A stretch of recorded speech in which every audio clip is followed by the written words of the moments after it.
या कुन्देन्दु तुषारहार धवला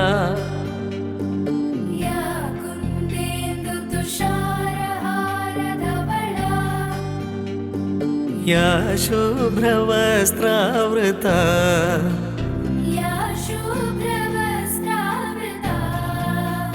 या वीणा वरदण्डमण्डितकरा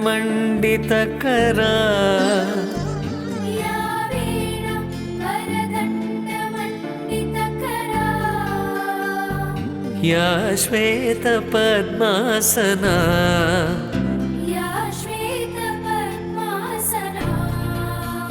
या ब्रह्माच्युत शङ्कर प्रभृतिभिः देवैः सदा पूजिता।